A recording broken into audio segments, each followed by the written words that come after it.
भगवान शिव माता पार्वती से बताते हैं इंसान गरीब क्यों होता है।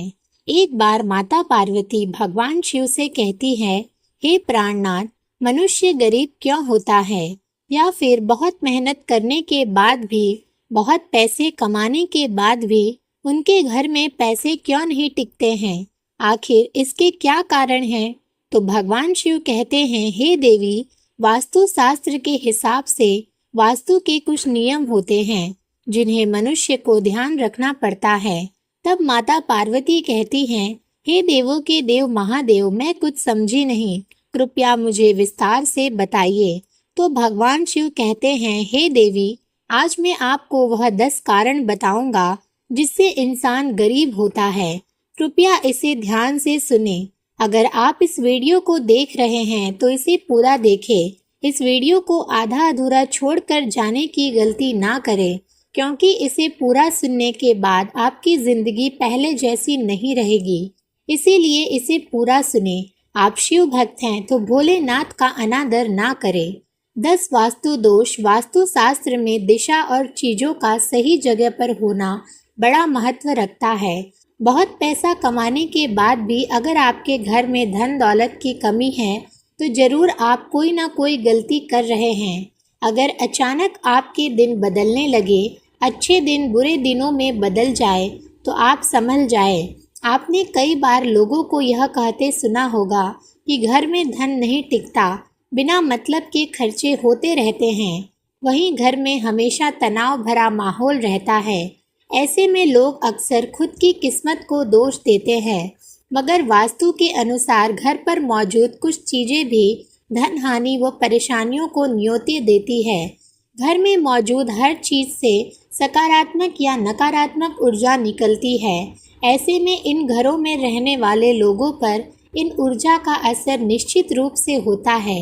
नकारात्मक ऊर्जा वाली कोई चीज घर में हो तो व्यक्ति को मानसिक, आर्थिक और शारीरिक तीनों तरह की परेशानियों का सामना करना पड़ेगा।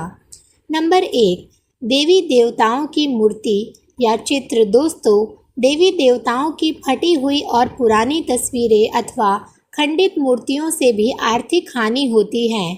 अतः आपसे अनुरोध है, उन्हें किसी पवित्र नदी में प्रवाहित कर दे।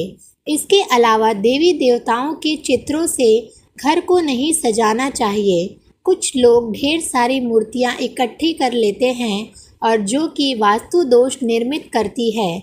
उनके चित्र या मूर्ति की संख्या और स्थान निश्चित होते हैं। कुछ लोग भगवान के ऐसे चित्र भी लगा लेते हैं जो परंपरागत नहीं है, जैसे चिलम पीते शिव जी या विकराल रूप के भैरव।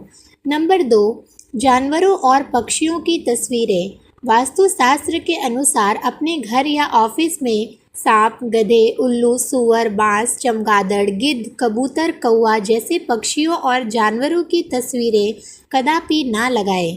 यह आपके परिवेश में हिंसात्मक दृष्टिकोण को बढ़ावा देते हैं। गिफ्ट के तौर पर रुमाल। किसी से गिफ्ट के तौर पर रुमाल लेना या कि किसी का रुमाल यूज़ करना आपके लिए घाटे का सौदा हो सकता है। वास्तुशास्त्र में किसी से फ्री में रुमाल लेने के लिए मना किया गया है। ऐसा करने से आपके संबंधित व्यक्ति से झगड़ा हो सकता है और रिश्ते में खटास आ सकती है। नंबर 3, पर्स और तिजोरी। अगर आप पर्स रखने के शौकीन हैं तो जानिए वास्तु नियम। पर्स या तिजोरी में धार्मिक और पवित्र वस्तुएं रखें जिनसे सकारात्मक ऊर्जा का संचार होता है। वास्तुशास्त्र के अनुसार कभी भी फटा हुआ पर्स और टूटी हुई तिजोरी नहीं रखनी चाहिए। जेब में भी कभी फैली हुई पैसे ना रखें। नंबर 4, टूटी फूटी चीज़ें। टूटे फूटे बर्तन, दर्पण, इलेक्ट्रॉनिक सामान, तस्वीर, दीपक, पलंग, घड़ी, झाड़ू, मग, फर्नीचर, चाहे कोई भी टूटा फूटा सामान हो, घर में नहीं रखना चाहिए। इससे घर में नकारात्मक ऊर्जा का निर्माण होता है और सकारात्मक ऊर्जा घर से निकल जाती है।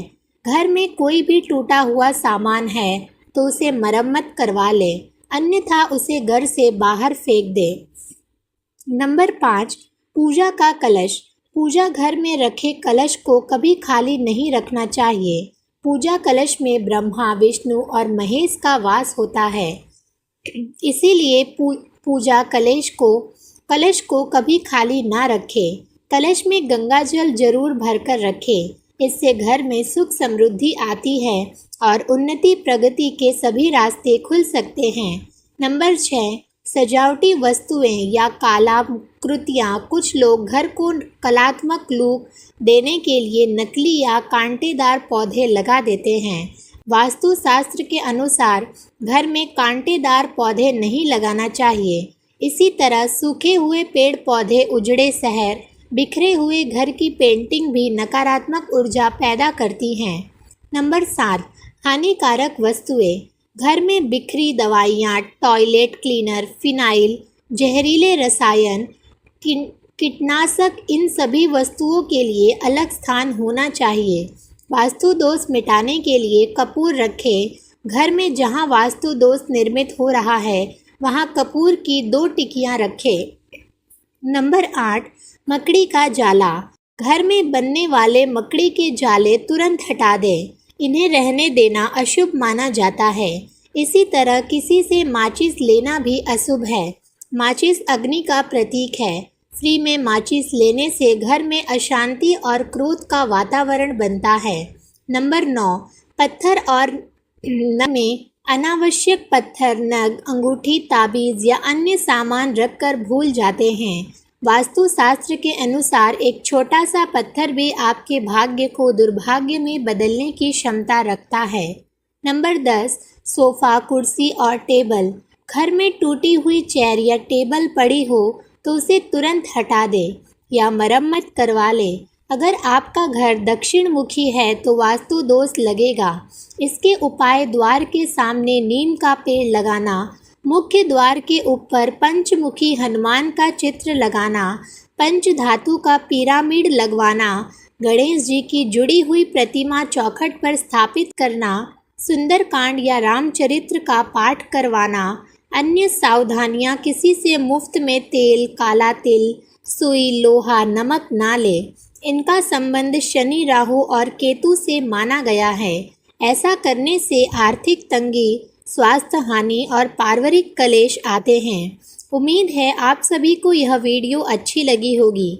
अगर आप शिव के सच्चे भक्त हैं तो चैनल को सब्सक्राइब करें, वीडियो को लाइक करें और कमेंट में हर हर महादेव अवश्य लिखें।